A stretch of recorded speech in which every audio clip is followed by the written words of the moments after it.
নাখোদা মসজিদে ইফতার।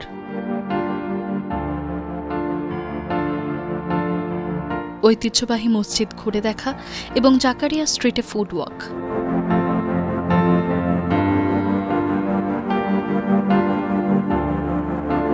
কলকাতায় রমজান স্পেশাল খাবারের পসরা কেমন তাই নিয়ে আজকের এই ফুড ওয়াক।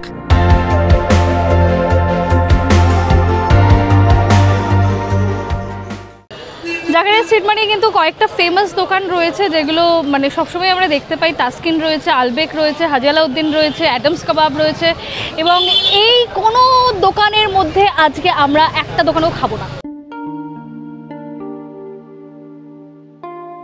কোথায় খাবো সে তো আপনারা দেখবেনই। আপাতত আমরা ইফতার পর্বের জন্য নাখোদা মসজিদে ঢুকছি। সারাদিন উপোস করে থাকার পর ইফতার করার মাধ্যমে উপোস ভাঙা হয়। রবিবার বলে মানুষের ভিড়ও বেশি।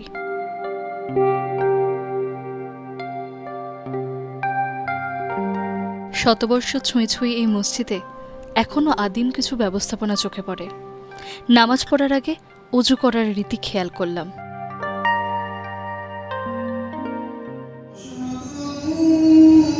রমজানের একটা মাস ইফতারের এই সময় যে কেউ ঢুকতে পারেন, যেমন আমরা ঢুকেছি। ইফতারি পর্ব শেষ করে জাকারিয়ার বাইরেটা এক্সপ্লোর করব। ছোট্ট একটা চিলতে দোকান। রেশমি কাবাব আর মালাই কাবাব এখানে অবশ্যই খাবেন। সুতা কাবাব, দহি কাবাব আর পেয়ারে কাবাব দিয়ে আমরা এখন টেস্টিং জোন থেকে আস্তে আস্তে ঢুকছি স্টার্টারে। দিলশাদ কাবাবের দোকানের পাশেই ছোট্ট এই দোকানটা। দু একটাই মাত্র আইটেম এদের, গেলোটি কাবাব আর পরোটা। এটা সামনের গলির মধ্যে। এখানে পরপর ৩-৪টে দোকান আছে, পার্মানেন্ট দোকান। এই গলিটা আমার লিটারালি ফেভারিট, কারণ এখানে শুধুমাত্র যে রমজান স্পেশাল খাবার দাবারই বসে তা কিন্তু নয়, মানে সারা বছর এখানে খাবার দাবার পাওয়া যায়।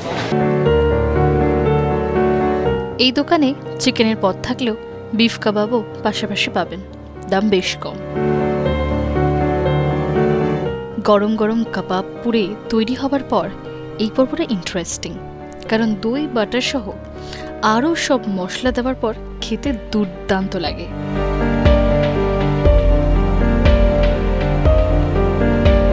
এক প্লেট না, এটা অনেকগুলো কাবাব একসাথে দিয়েছে।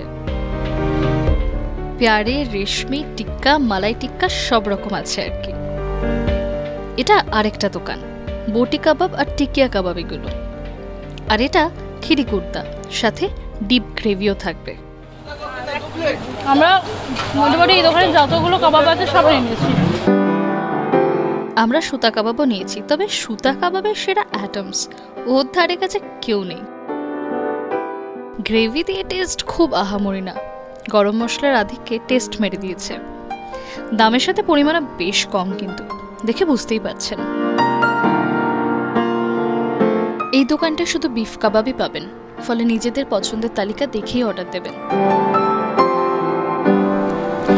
সুতো কাবাবের যেটা স্পেশালিটি হচ্ছে যে প্রত্যেকটা পড়াতে পড়াতে যে পোড়ার যে একটা ব্যাপার, যে প্রত্যেকটা লেয়ার একটা ভালো করে যে আগুনে শাঁকা হয়েছে সেটা আমরা ফিল করতে পারছি। তার ফলে আরও বেশি ব্যাপারটা আরও রোমাঞ্চকর হয়ে উঠেছে। গারোটি কাবাব এখানে খেলাম, লখনৌ গারোটি কাবাব অনেক বেটার, অনেক একটু শক্ত হয়, বড়ার মতন হয়। হাজি জাকারিয়া আদতে বণিক ও ব্যবসায়ী ছিলেন। তখনকার সুন্নি মুসলমান সম্প্রদায়ের নেতা হিসেবে পরে মান্যতা পান। এই রাস্তাও তার নামেই হয়। এই অঞ্চলে এলে দেখবেন রাস্তার ধারে হরেক দোকান। আমরা যারা খেতে ভালোবাসি বা কলকাতার অলিগলি ঘুরে বেড়াতে এবং শহরকে নতুন করে জানতে চেষ্টা করি, তাদের জন্য এই জায়গাটা একটা দ্রষ্টব্য বলাই বাহুল্য। এই দোকানগুলোর সুখ্যাতি ব্যাপক। জাকারিয়া স্ট্রিট বললে দিল বা তাসকিনের নাম প্রথমেই আসে। আর সুফিয়ার কথা ভুলে গেলে চলবে না কিন্তু। তবে রমজানে সুফিয়ার আলাদা করে কোনো আইটেম হয় না, ফলে ভিড়ও হয় না, কিন্তু এই দোকানগুলোয় রীতিমতো লাইন পড়ে। এই প্রসঙ্গে একটা কথা বলে রাখি, দোকানগুলো পার্মানেন্ট এবং একটু খেয়াল করলে বুঝবেন এই উৎসবের মরশুমে দোকানগুলো একটু বেশি অগোছালো আর অপরিষ্কার হয়ে থাকে, ফলে সেসব মাথায় রেখে এখানে আসা উচিত, না হলে এসে হতাশ হতে হবে। এটাও অস্থায়ী দোকান, কাশ্মীরি হালুয়া।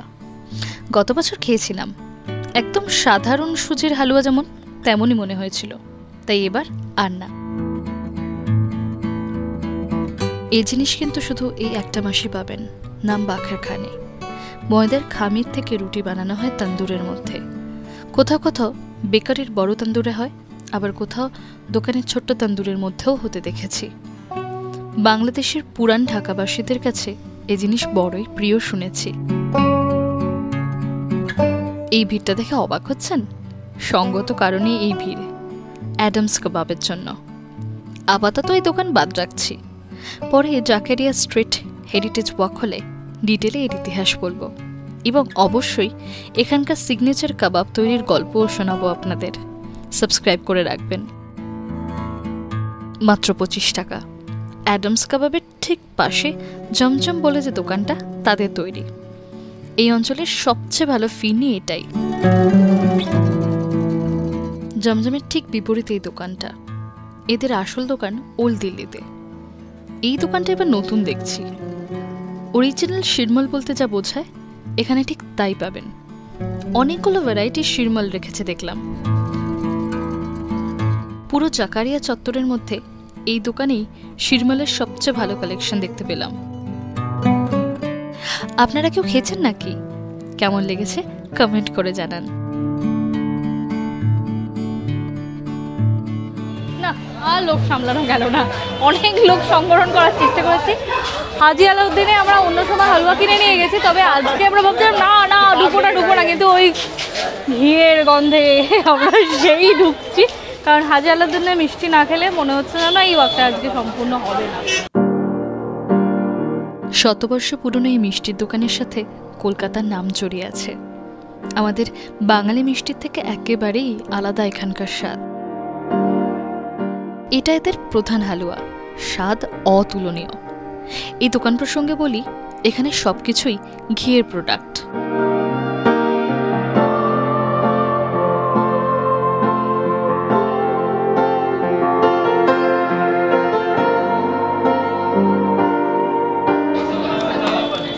এখানকার 3টে অথেন্টিক হালুয়াই আমরা এসে ঝাঁপিয়ে পড়ে নিয়ে নিয়েছি।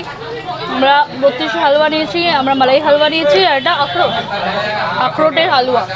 মানে 3টা একদম 3 রকম টেস্ট। মানে 32টা যতটা রিচ, আখরোটটা ততটাই একটা সিম্পল টেস্ট। মানে খাবার পরে মুখে যাওয়া মনে গলে চলে যাচ্ছে। আর মালাইটাও তাই, কিন্তু মিষ্টিটা আখরোটে কম। কমপ্লিমেন্টারি হিসেবে দোকানদার দিয়েছেন এই গোলাপ জাম।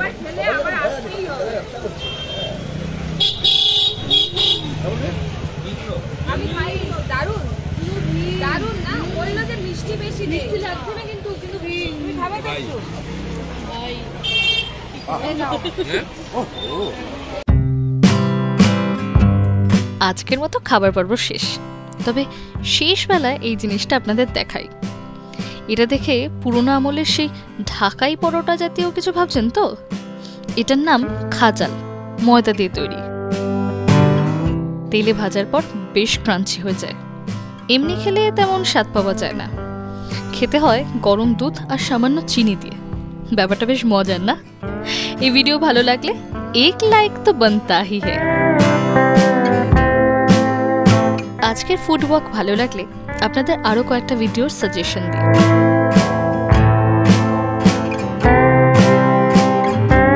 গত বছর রমজানের সময় কলকাতার বিভিন্ন অঞ্চল ঘুরে ঘুরে ভিডিওগুলো করেছিলাম।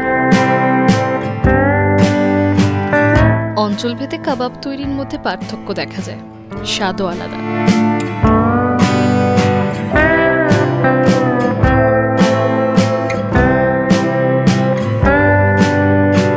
ছোট্ট তন্দুরের মধ্যে তৈরি হচ্ছে বাখারখানি, সাথে পাক সার্কাস অঞ্চলের কিছু স্ট্রিট কাবাব শপও দেখিয়েছি।